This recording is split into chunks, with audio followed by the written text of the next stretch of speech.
I love beef. That's where I come in. I love to just take niggas' careers and just end their fucking careers. Beef is a conflict. Beef is when somebody goes over your shit, you know, when somebody talks shit about you. It's another word for saying, you know, I have a problem with someone. You have writers who come and want to dish your throw up or your piece, you have to retaliate. Niggas I see I got beef with, you know what I'm saying? I'm the type of person, I'm a mastermind, you know what I'm saying?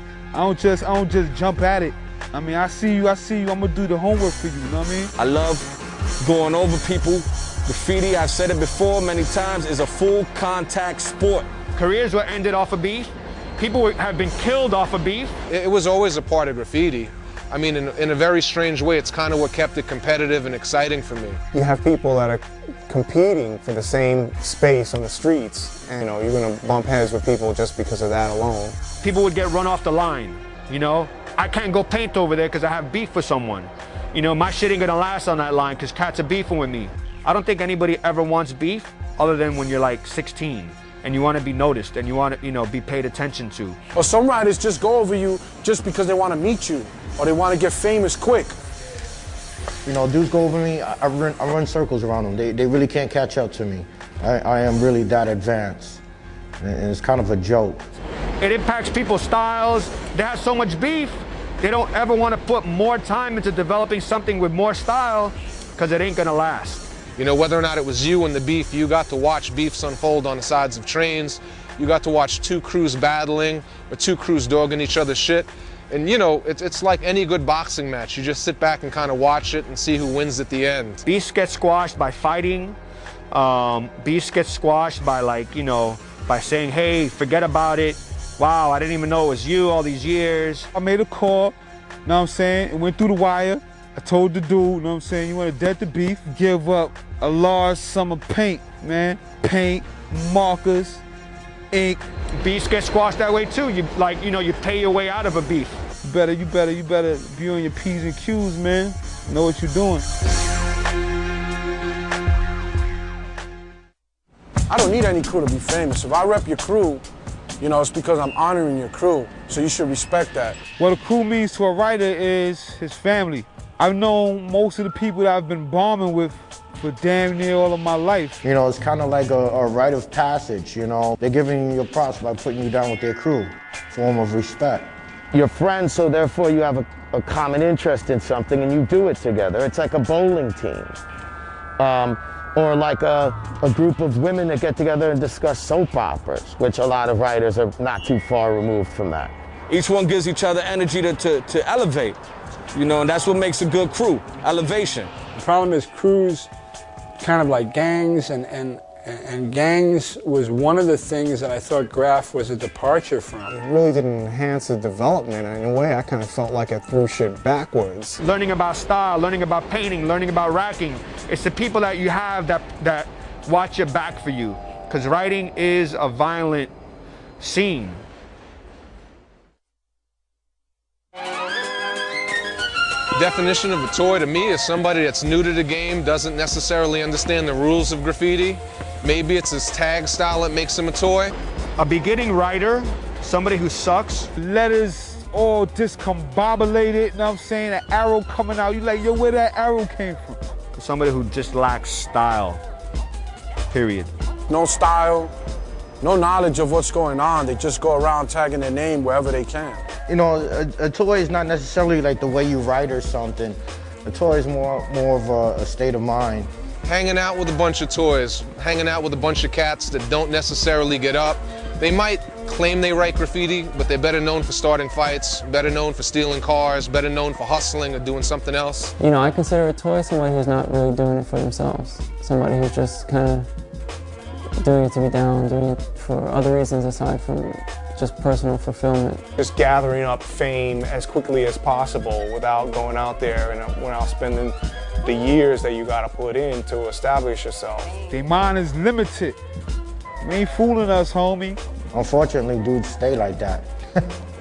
And that's what makes them a real toy. Maybe someone that goes over a piece that's been sitting somewhere, or a tag that's been sitting somewhere 20, 30 years. You've been in the game for 5 minutes. How you gonna go over him? you know, and nobody from their crew would pull them aside and smack them a couple of times and be like, money, you can't go over this. That shit's been there for 20 years. You just went over some shit that's been there for 20 years because you're an idiot. Yeah, they serve a purpose to destroy. You have to destroy toys. That's only this, they're just here to have fun with. Exactly what they are, toys.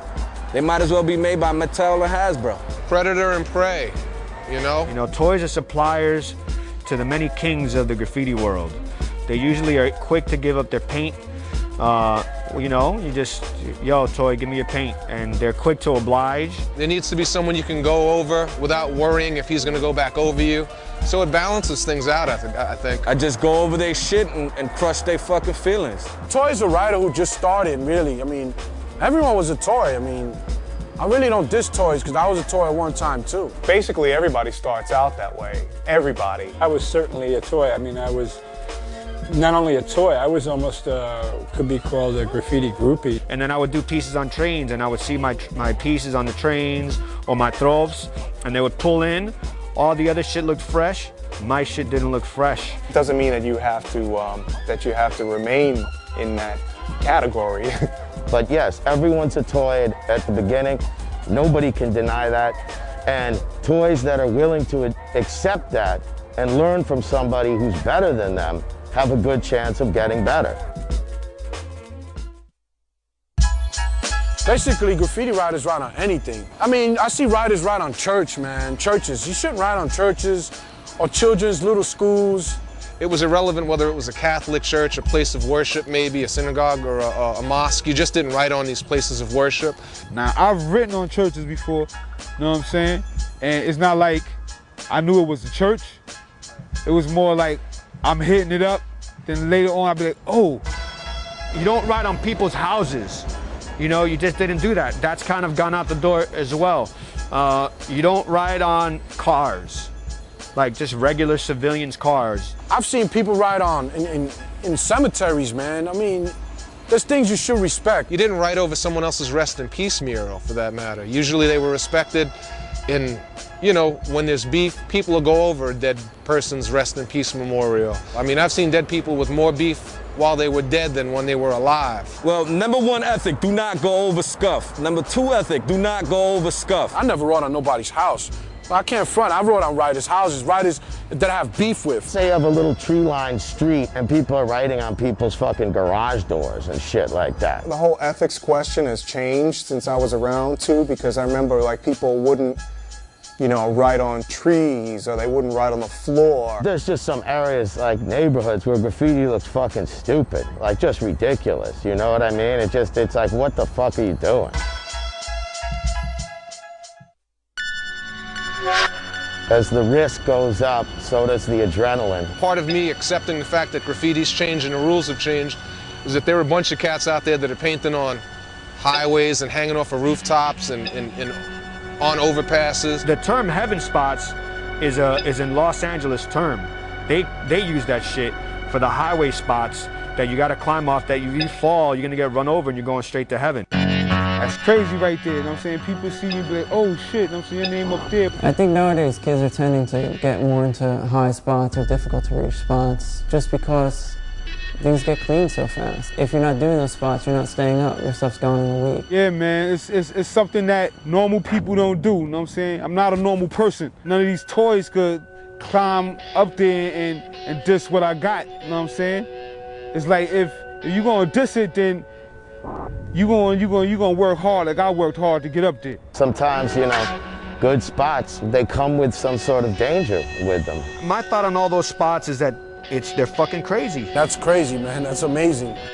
You look at it, you know, it's a little amazing, you know, but you got to keep bombing, you know.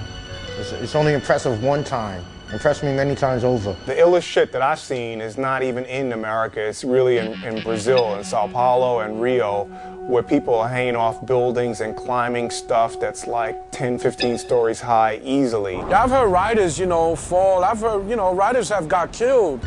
I've witnessed the